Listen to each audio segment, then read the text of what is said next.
Then he ended with, ladies and gentlemen of the jury, you must save this unfortunate boy. Just because the district attorney has proven he has done wrong once does not mean he has lost his soul whole. Whole soul, he yelled as quickly as he could, but the damage had been done. Then Dad got up and in his inimitable dry way remarked, our worthy colleague seems to think he is running a golf school.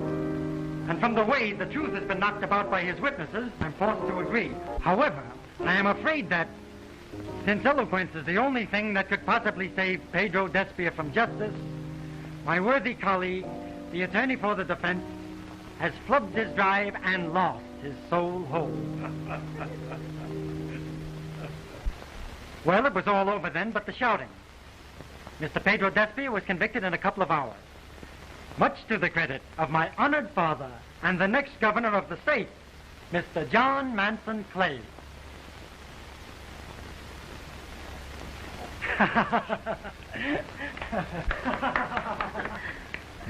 More coffee, Jack. No thanks. Cordial? Free walk. I want to speak to John about Lem Wheeler tonight, and I prefer having a clear head. And offer a more logical argument than the last time. You'll come to see it my way yet. Maybe. But it'll take a lot of talk. Lem Wheeler's a friend of yours and of mine. But that stock deal of his was crooked, and he ought to be sent up. There are some hundreds of old men and women who saw their entire life savings flying through the window. Law, that's all I hear around this place. And now you, Jack Keene, of all people bringing up that subject. After the perfectly beautiful dinner I fed you. Forgive me. I wanted to speak to John about Lem. That was really why I came tonight.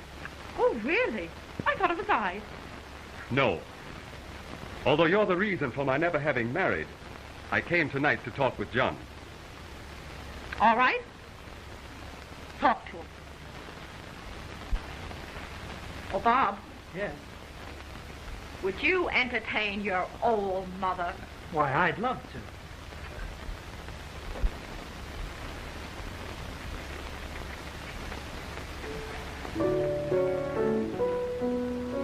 Say, Jack, if you're going to go into a conference with Dad over old Lem Wheeler, you'd better hurry, because he's taking Mother Theater tonight, you know. No, I didn't know it. Yes, a big night.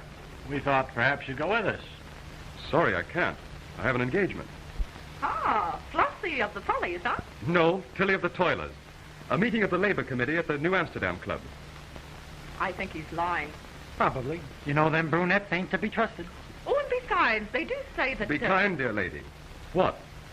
That there's a certain well-known actress. There are many well-known actresses. Oh, but not as well-known as this one, around 68 Washington Square. Uh-oh. To me, that had all the earmarks of a nasty crack. It's the office, Mr. Clay. It's Mr. Wordsley. What, again? All right.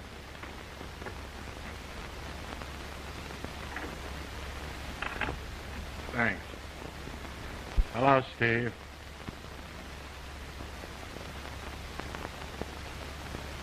All right, I'll attend to it. Yes. I'll be right down. And there you are. Meaning no theater? I guess you don't even have to ask me. It's the Nate extradition case. You forgive me? Oh, I suppose so. But I'm getting a bit fed up. Poor abused mater. Listen, fair one. We let the lady of my heart go hang, and you and I'll hit all the high spots and let the lawyers and law go hang. Not tonight, little one. You're much too young. Oh. But then if Lothario Jack were to volunteer... What would happen to the labor situation at the Keene Company Steelworks? Or Tilly the Toiler. You can all go to blazes. I'm going to stay home and read Boccaccio. Sorry. She's four-flushing. But the only Italian she knows is C.C. and Michelangelo, and maybe the fruit man down at the corner.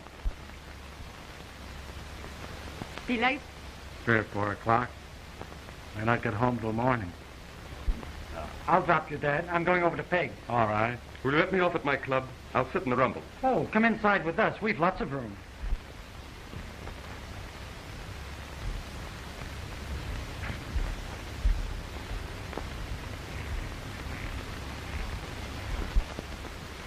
I'm sorry I have an engagement. It really is important. Oh, I dare say. Goodbye, Jack.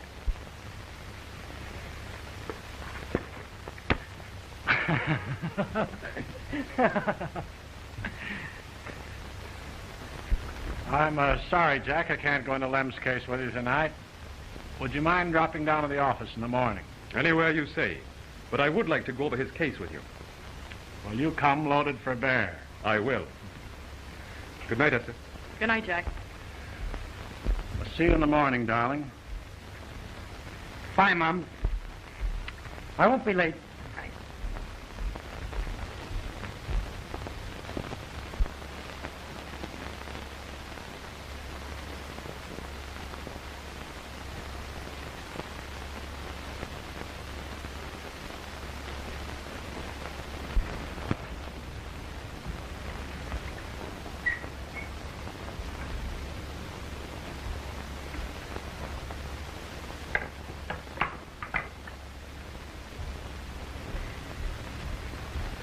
Any messages, Druggett? Yes, sir. Miss Weston phoned. She said she'd be able to keep that appointment with you after all. She said you would understand. Very well.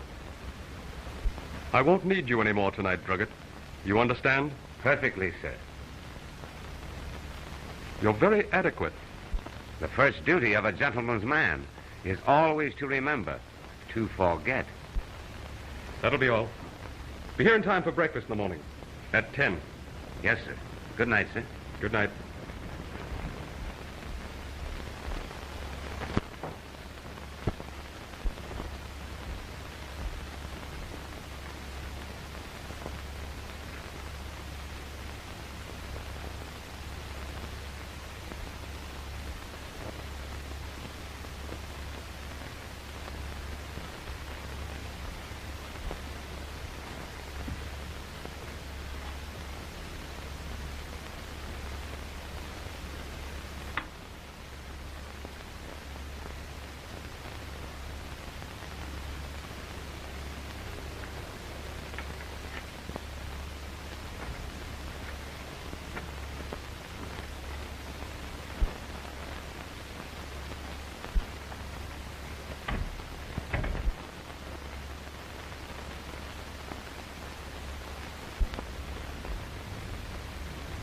I thought I told you never to come here without letting me know first.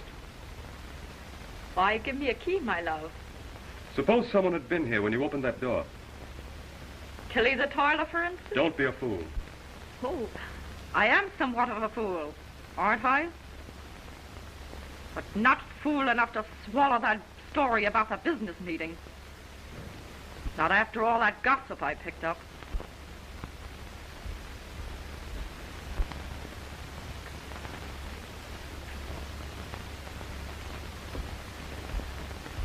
Esther, listen to me. Now, don't lie, Jack. You lie very badly. To me, anyway. But I tell you, I know you're expecting someone. A business associate. A tall man with long black whiskers. Or are they red? Tilly is his name. At times you're exasperating. Oh, you should know, my love. You've seen me in all my moods and tenses. The present one is not at all becoming. Oh, I know. It's my dress. I'll slip into something more restful.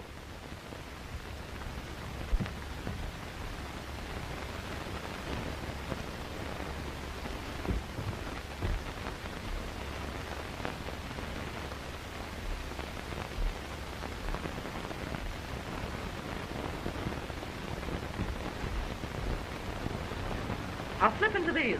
You've always liked them. Esther, I want you to go home. What for? Didn't you hear John say that he wouldn't be home until the small wee hours? Oh, if anybody should drop in here, you can introduce me as your cousin Annabelle from Minneapolis. Does Tilly know that you have a cousin Annabelle from Minneapolis? Don't be ridiculous. Oh, don't let's quarrel. I have no idea of leaving here until I've seen Tilly. I've heard so much about her. I want to meet her. You're acting like a perfect fool. Oh, but I always was. Principally about you, my dear. You'll not get away with it. I won't be hounded.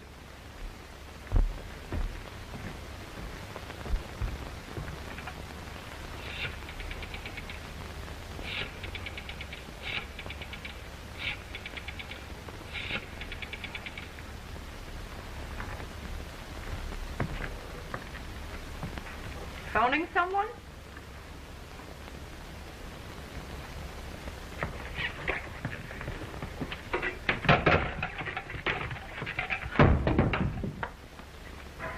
There. There'll be no phoning. Anybody who wants to call will call in person. You're quite capable, aren't you? I'm capable. Capable of most anything. And make no mistake about that, Jack.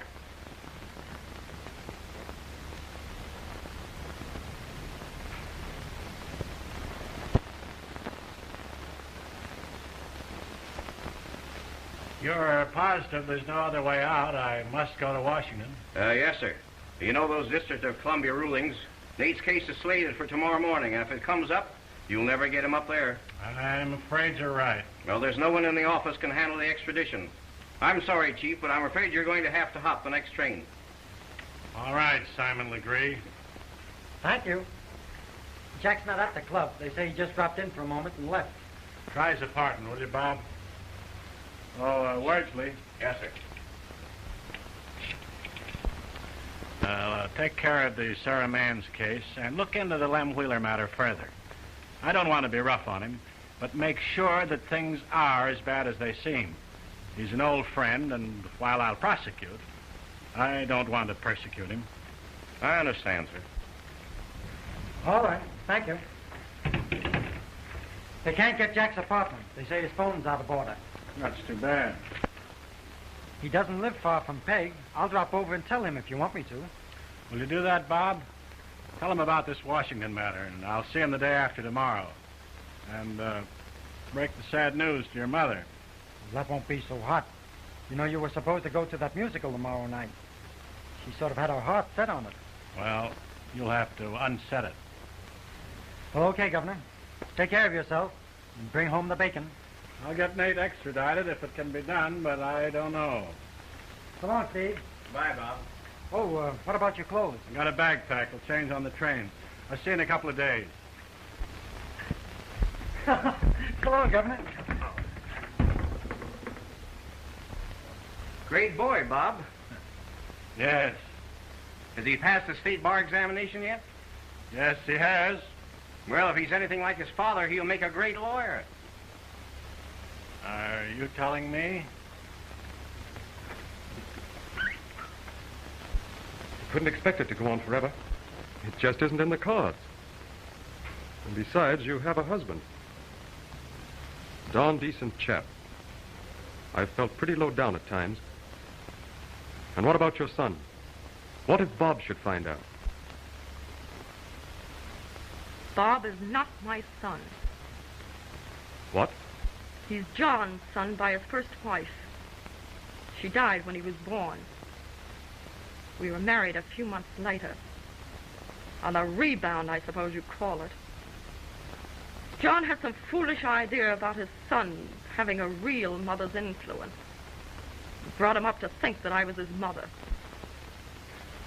A mother's influence, eh?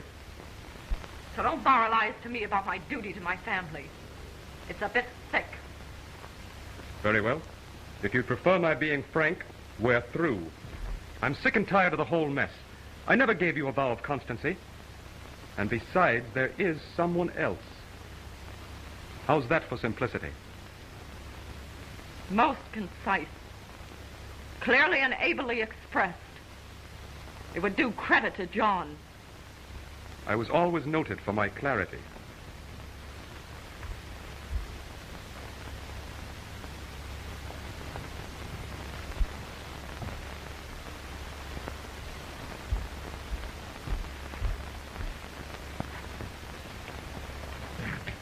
Where are you going? I don't know. Somewhere, anywhere for a while.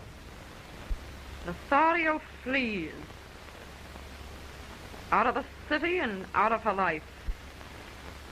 Exactly that.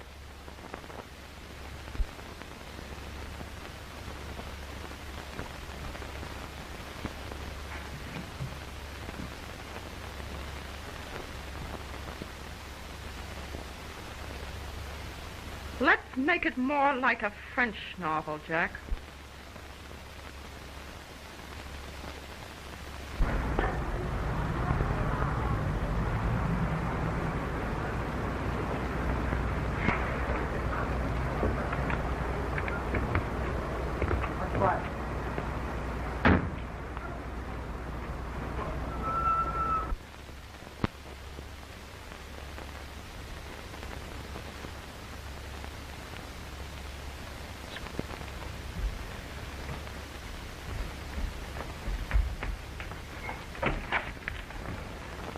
Mother, what in the world are you doing here? Hello, Bob.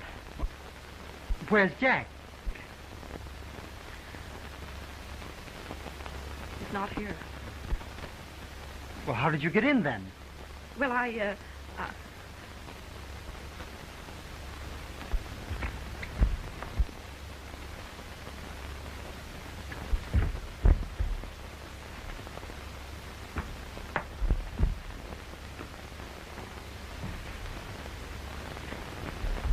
Mother!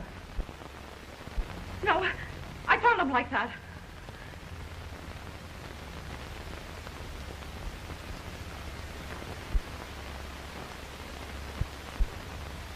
Why, this is yours.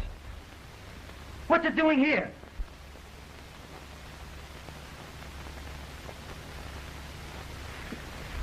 What was there between you and Jack? Answer me! Tell me! All right, Bob. I'll tell you. I loved him. And he said we were all through, that he was going away, and I... Killed him. Oh, Mother. Why, think of poor Dad. Oh, you won't tell him? You won't give me up? No, of course not. But you've got to get out of here right away. That's it. I've got to go. Wait a minute. Did anyone see you come up here? No, The elevator man? I didn't use the elevator. I never did. Oh, Bob, let me go. Wait. We've got to get all of your things out of here. Everything. Oh, I never thought of that. We've got to get them out of here right away. Can you remember them all? I think so. Good. Put them in a bag.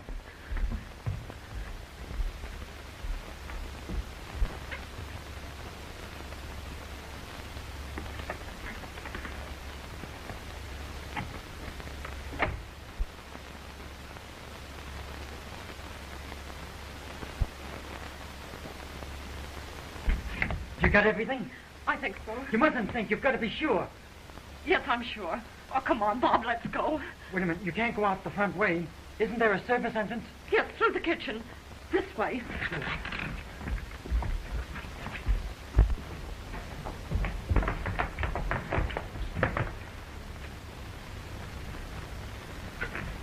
Here now.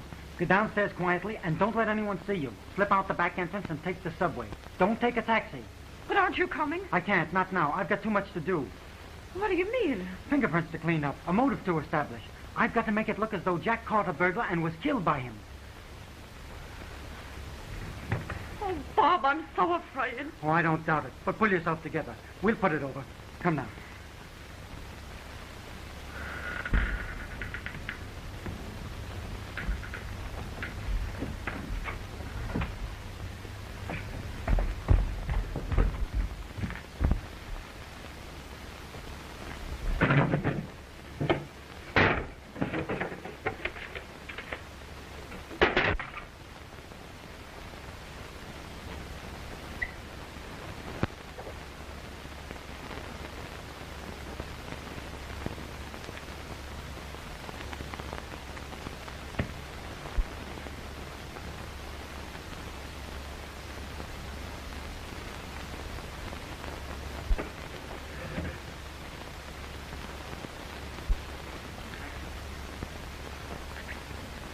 Why, Mr. Clay.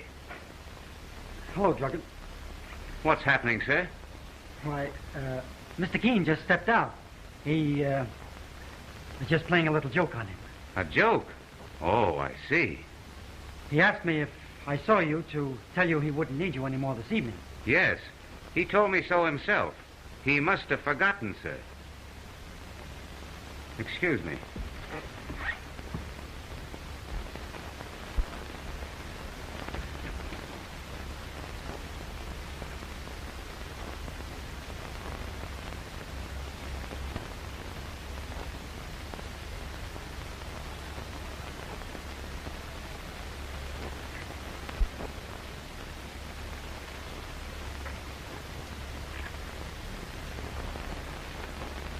A joke, eh? Well, don't you think you've carried it rather far, Mr. Clay?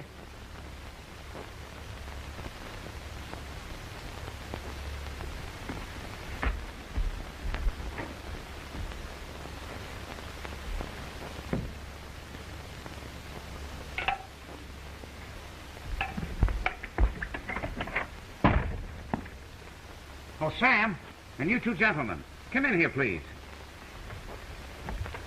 What is it, Leo? Will you please look in the bedroom?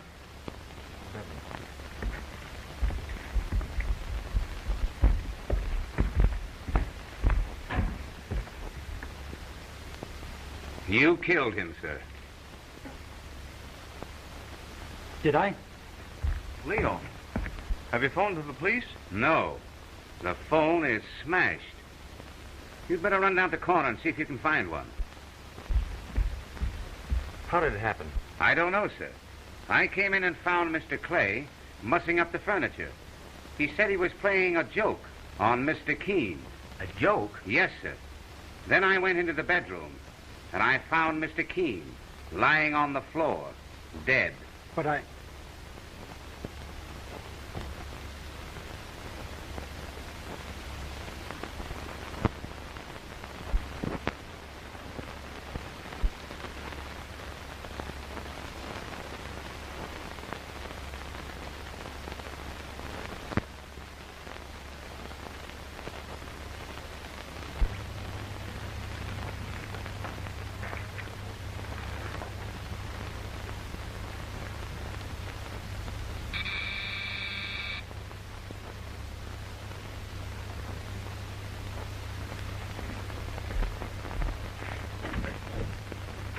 Oh, how do you do, Mrs. Clay? Hello, Wordsley. Oh, there. Hello, John. Sit down there. Oh, hello, Miss Harper. Hello.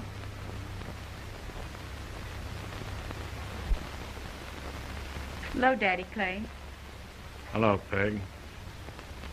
Did you see Bob? He wouldn't see me.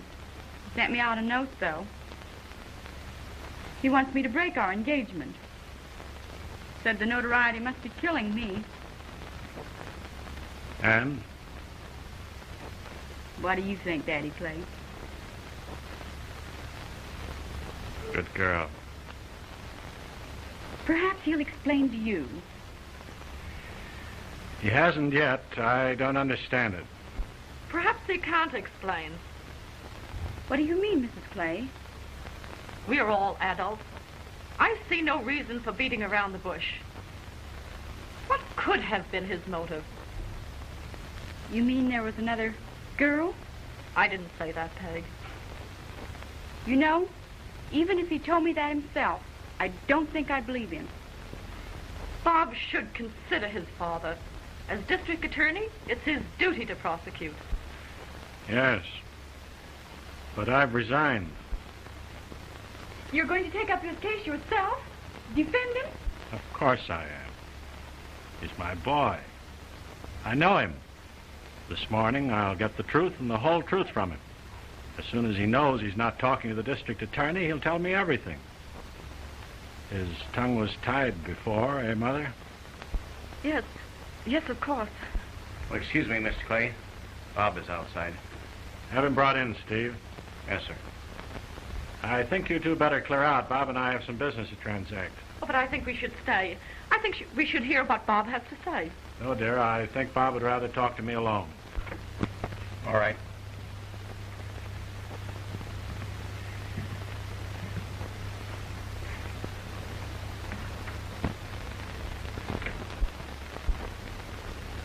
Hello, Peg. First time I ever remember you having to be dragged anywhere to meet me. Well, aren't you going to kiss me?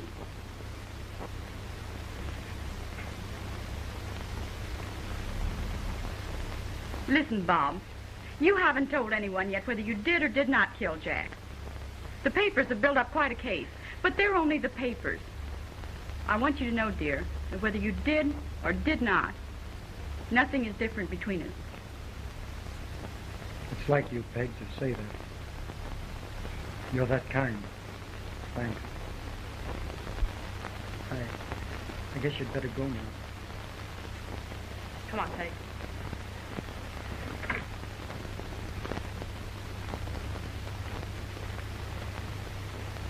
I'm afraid you're in for a good grilling with your father.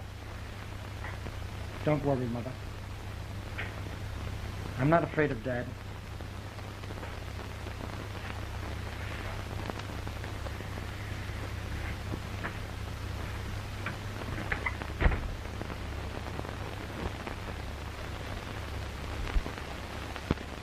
Good morning, Mr. District Attorney. Call me Dad, son. All right, then. Good morning, Dad. Sit down, Bob. Thanks. Now then, open up. To whom? You or the District Attorney? I'm no longer the district attorney. I don't understand. I resigned this morning. But you... You didn't think that I'd find myself in the position of prosecuting you, did you? Oh, Dad. You must remember, my boy, you're a Clay. Clays always stick together. But your prospects, the governorship. What in thunder have my prospects got to do in this mess? We must consider you, reality. My prospects don't hold any weight in that balance. I see.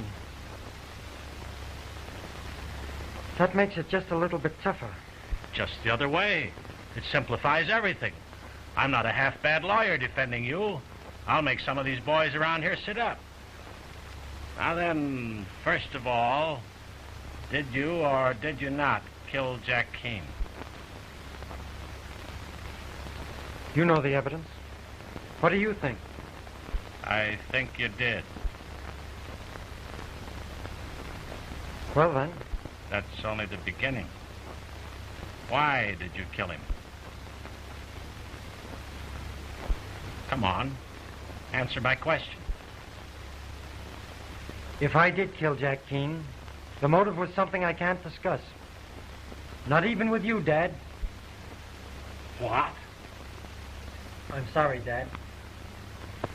That's the way it is. I never heard of such a thing. How in blazes do you expect me to defend you? I don't know, I'm sure. I told you it was going to be tough.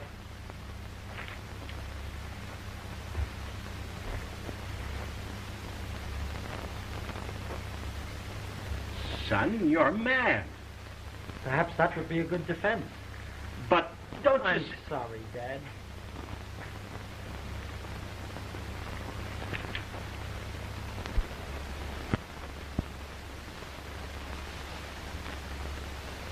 Outside of your mother, you're the only thing on earth that I care about. I've held you on my knee. I've nursed you when you were ill. One time you nearly passed out with typhoid. I prayed a little then. We've been hunting and fishing together, and we've had a lot of fun. Lots of times I've been mighty proud of you. Bob, whatever your motives were for killing Jack, tell me. No matter how low down and shameful you think they were, trust me. Tell me. I have nothing to say, sir. But why? In heaven's name, why? Bob, it's I, your old man. Surely there's nothing you can't tell me. You know that.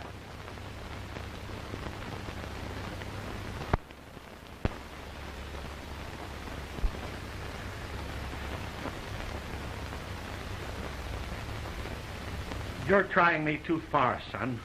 How can I defend you if you don't confide in me? I don't know. Perhaps it would be better if you didn't.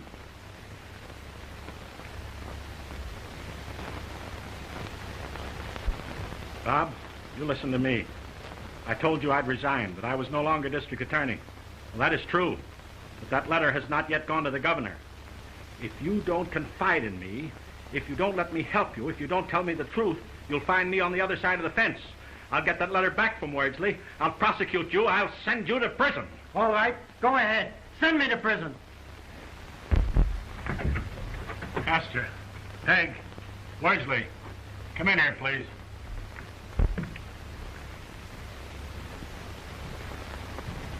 Bob has seen fit not to confide in me. He will tell me nothing. I've informed him that unless he does, I'll withdraw my letter of resignation and prosecute him as any stranger would. I'll let the law take its course and protect the interests of the state. But I...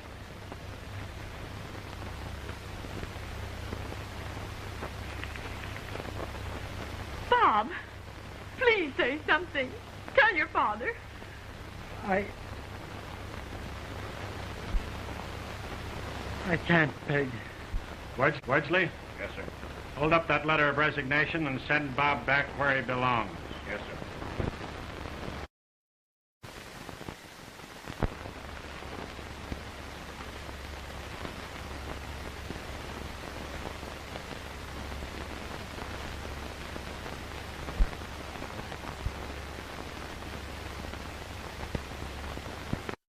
People, this is Robert Clay.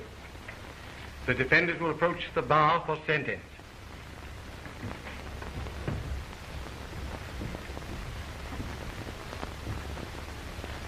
Have you any legal cause to show why sentence should not now be pronounced? None, Your Honor.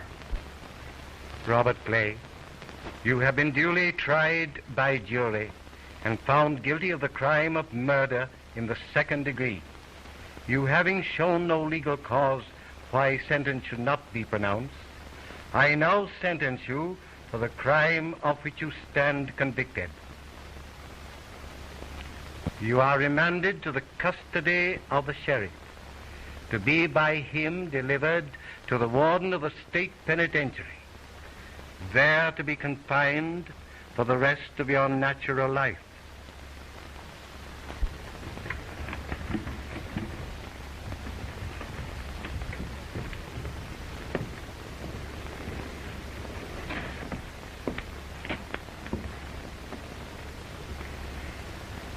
I'm sorry, Bob. It's all right, Mother. Just what I expected.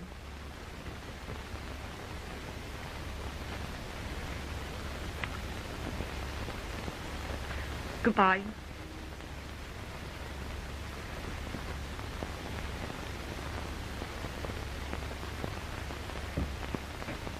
Well, goodbye, Peg. Oh, Bob.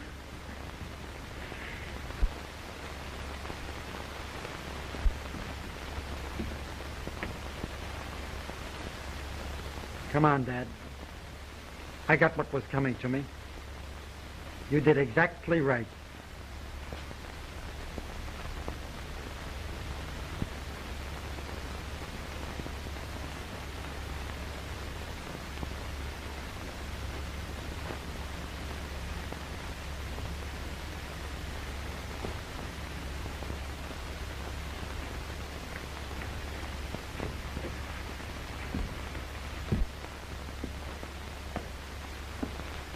Mrs. Clay. You wouldn't, by any chance, happen to be home about 3 o'clock this afternoon, would you? I'd like to see you. Something very important. What for? Oh, several things. How about it? I don't know what you're talking about. Of course I won't be home at 3. Very well. Much better for me, then. I'll be home at 3. Mr. Keene's apartment. I haven't closed it up yet. You'd better come down to see me. You see, I haven't told all that I know. Just who really killed Keene, for instance.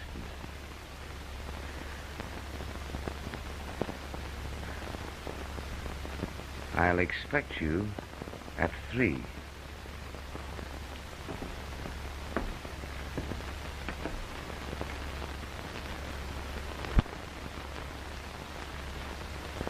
What is it? What were you talking about in court? Yeah, a bit curious, eh? Naturally. My son has been sent to prison. Sad. Your husband's son, you mean? How did you know that? Oh, that isn't all that I know, Mrs. Clay. Why, you didn't think for a moment that affair you had with Mr. Keene was kept from me, did you? I don't know what you're talking about. Oh, yes, you do. Now, let's not beat around the bush. Here's the whole thing in a nutshell. I was here the night that you so nonchalantly put a bullet into the back of Mr. Keene's handsome but rather dumb head. That's a lie. No, it isn't. Now, sit down, and I'll tell you how it happened. I was here when your boy came in and watched from the pantry closet as he let you out the back way. Then I slipped out after you and came up the front. The rest you know. You heard me tell it on the witness stand. Now, how is that for an interesting anecdote? What do you expect to gain? What do you suppose? Money? Maybe.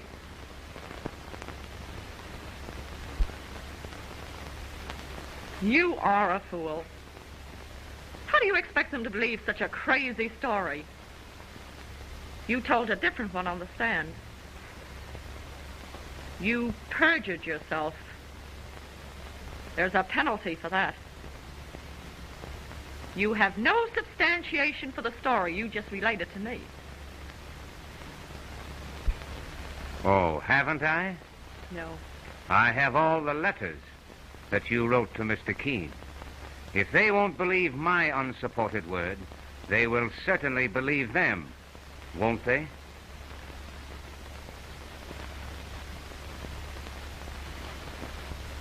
All right. What do you want me to do? That's better. Now we're getting together.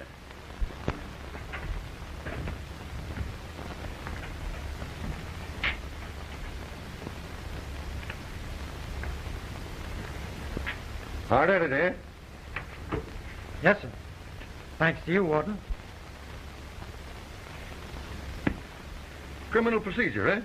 You graduated in the law, didn't you? Yes, sir. I have a degree. I'm afraid it won't do me much good in here, though. Well, you never can tell. Stick right at it, and maybe you'll find some technicality that'll take you right out of here. I thought all the technicalities were expurgated, along with lock-picking and safe-blowing.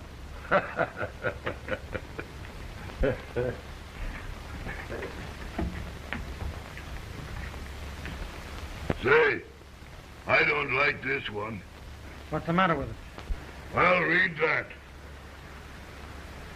Stone walls do not a prison make, nor iron bars a cage.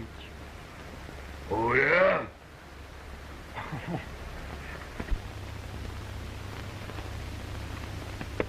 Come on.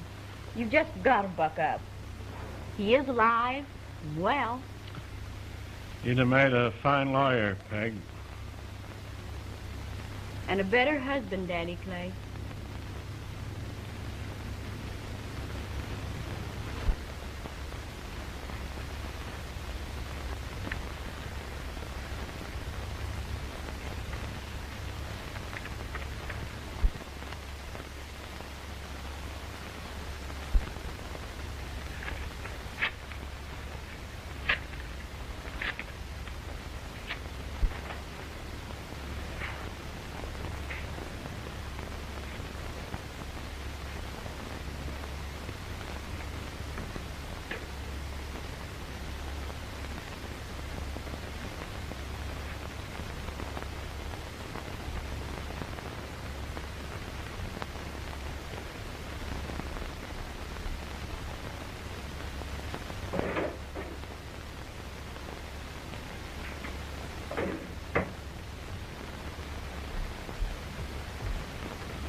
Here, young woman. You're spending altogether too much time here trying to buck me up. Oh, nonsense. Why, I'm a social butterfly. I'm even going out amongst them tonight. I think that's what Bob would like. Yes, I think he would. Do you find much eyebrow lifting? Some, but it doesn't bother me.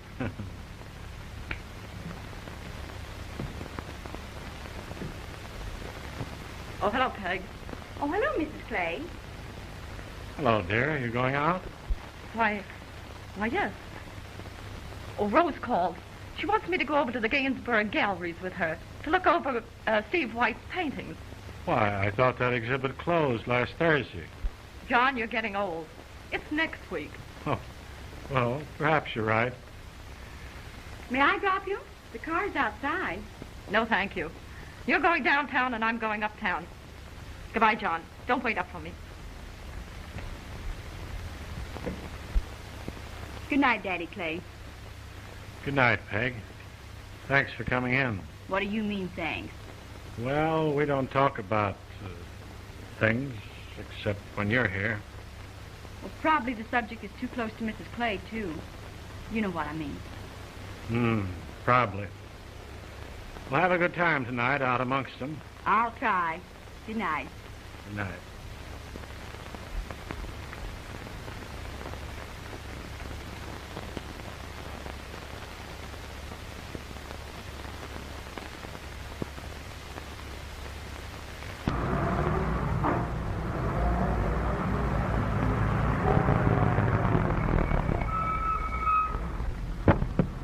Would you tell Mrs. Allen that Miss Harper is waiting? Yes, ma'am. Thank you.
Well, here we are. Once more in the little old rendezvous. Get the letters, please. No, now, wait a minute. Don't rush me. Let me get you a scotch and soda. I don't care for anything to drink. You're getting awfully unsociable all of a sudden. You had one the last time you came. That was the last time. And this is the last time, too. Eh? Yes. All right.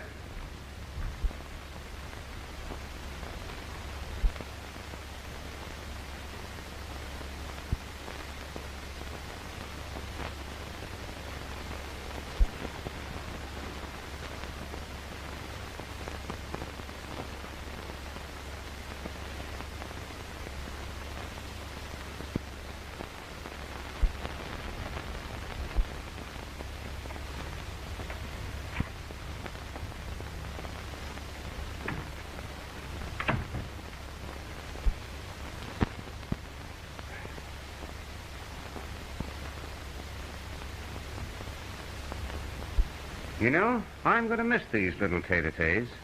They've been most enjoyable. Run it, please. Bring me the letters. Let's get it over with. All right. But don't be impetuous. It's gotten you into trouble at odd times. Sit down.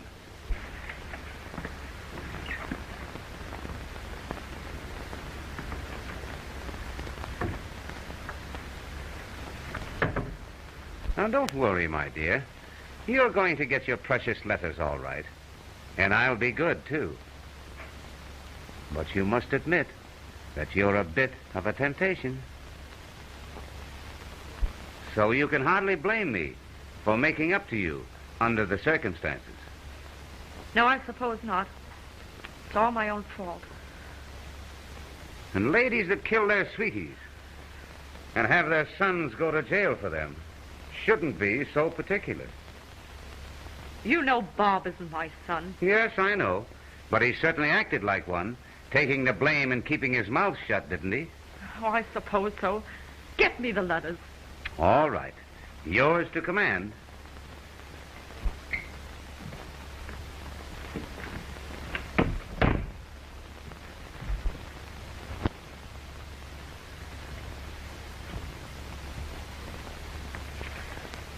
Now, there you go. Impetuous as ever. There's a little matter of $5,000 to be attended to first. All right.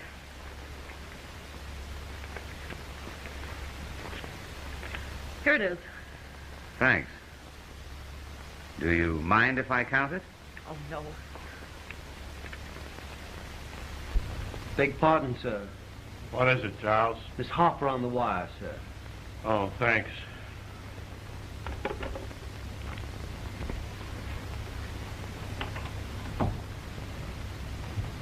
Hello, Peg.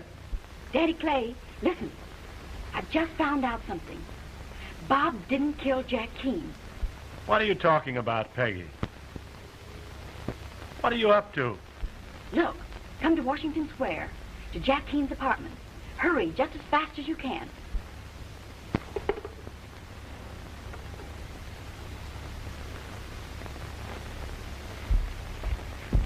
$5,000 green dollars.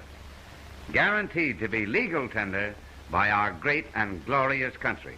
I thank you. Now the letters. Now, don't rush. You're going to get yourself into trouble rushing things someday. Suppose I told you that in looking over my accounts, I find that $5,000 isn't enough for my needs. We made a bargain. I've paid it.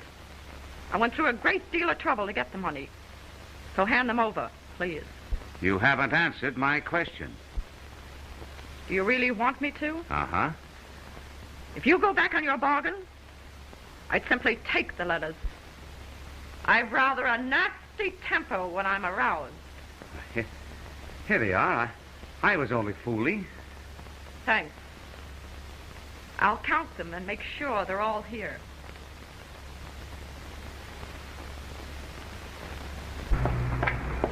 Mrs. Allen isn't quite here. She wants you to come up. Oh, thanks.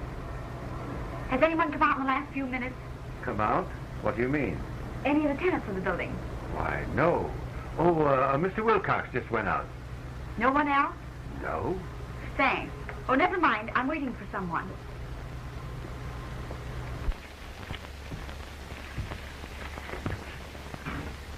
All right, Juggett. They seem to be all here. Light a fire for me. You're going to get rid of them without delay, huh? They've been in existence too long as it is.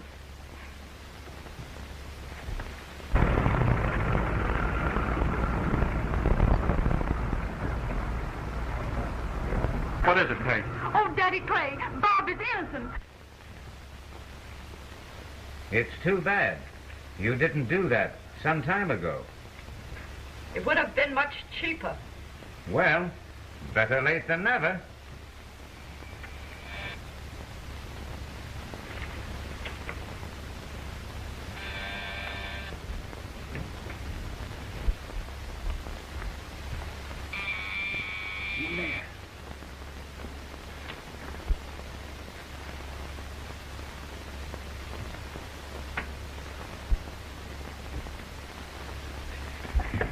Yes, sir. What did you want?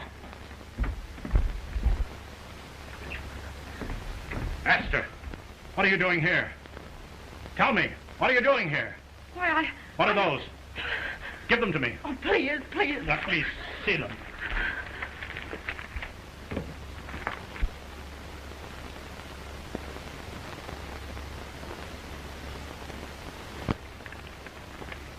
I see. You and Jack Keene, huh? And because of this, you killed him. I don't know what you mean. Don't try to lie, Esther. Peg was here. She heard you and Druggett. She knows the whole truth. And Bob knew it, too. To save you, he took the blame. And we know the truth at last. Before it's too late. What are you going to do? Do? What do you suppose?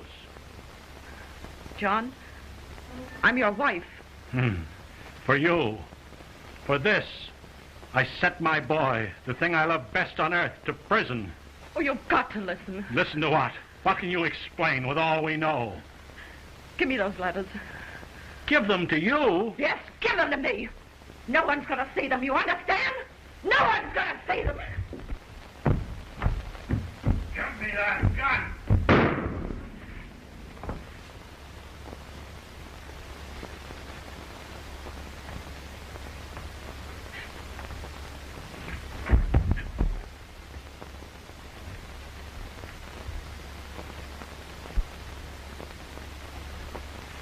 Daddy Clay.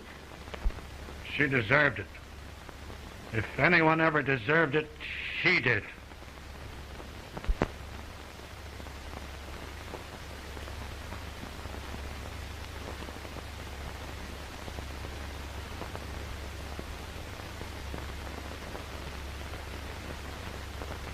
You remember the testimony that Miss Harper gave, don't you? Yes. She told you it was your wife that killed John Keene, not your son. Yes. It was an answer to a telephone call from Miss Harper that you went to Keene's apartment, wasn't it? Yes. And when you found your wife there, and she refused to give you those letters, you killed her, didn't you? No, I did not. I had no intention of harming her. It was an accident. Now, Miss Harper, from where you stood, could you see what took place in the bedroom? No, sir. And you did see the deceased stagger and fall to the floor? Yes, sir. What did you say when the defendant appeared from behind the curtain, revolver in hand? I said, Daddy Clay, she's dead. What did he say? Come on, answer. He said, if anyone deserved it, she did. What he meant was that he thought she deserved killing, wasn't it? I object. The prosecution is leading the witness. Objection sustained. That's all. Your witness. No cross-examination. They got the old boy dead to rights. Witnesses, the best motive in the world and everything. Dad, we've got but one chance. That's encouraging. What is it? Let me sum up. You? Take a chance on me, will you? Anytime. Go ahead. Thanks. The state rests, Your Honor. The defense rests, Your Honor. How long will you gentlemen require for arguments? The defense is ready to present its case, Your Honor. I can sum up in a few minutes. Very well, you may proceed.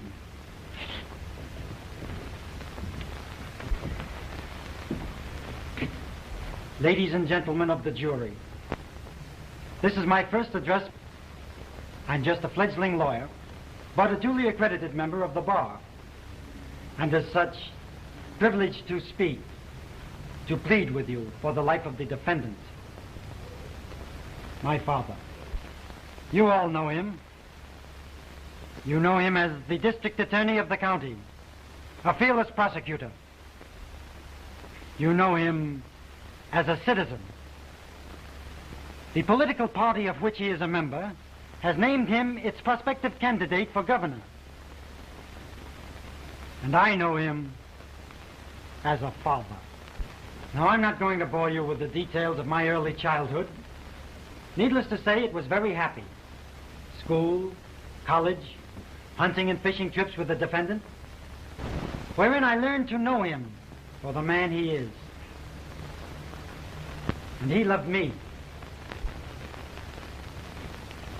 I was more to him than his modest wealth, his fame, his hopes. Then, ladies and gentlemen, a murder was committed. My father's wife was false to him. She chose another, a man about town. And when he tired of her, she killed him, shot him to death. It so happened I learned of her crime and was able to save her from her just deserts. Oh, I take no credit for assuming her crime. I thought she was my mother. And I knew that the knowledge of it would break the heart of the man I loved. My life was in no danger. I knew that the state could not prove premeditation on my part, and that the worst that would happen to me would be a prison sentence. But if my mother were brought to trial, it would mean her life. My father prosecuted me. With breaking heart, he demanded of 12 jurors that they condemn me, the thing he loved best in the world. He won, and I was condemned. You who have sons may know his feelings as I was led away. Then came the night the world tumbled about him in chaos. He learned the truth. The woman he had cherished was false. She had not only defiled his honor, his home, but she had permitted him to send his own son to prison for life for the things she had done. I don't know whether John Clay killed that woman or not. I don't care. I only know that God reached down from his heaven and wiped from the face of the earth the supreme blot on all honor, truth, and love. Ladies and gentlemen, There is a law that transcends law, and it is up to you to decide whether John Clay shall be punished or not. Thank you.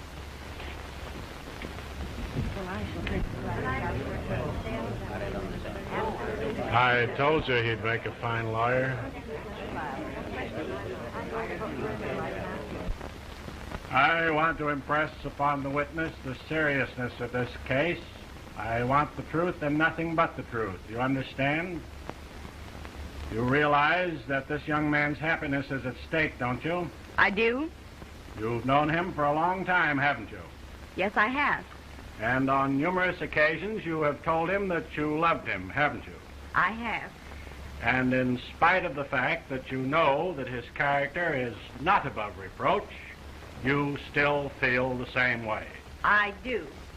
Very well. The witness is yours.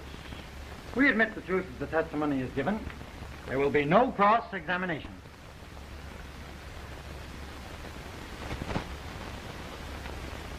Oh, Dad.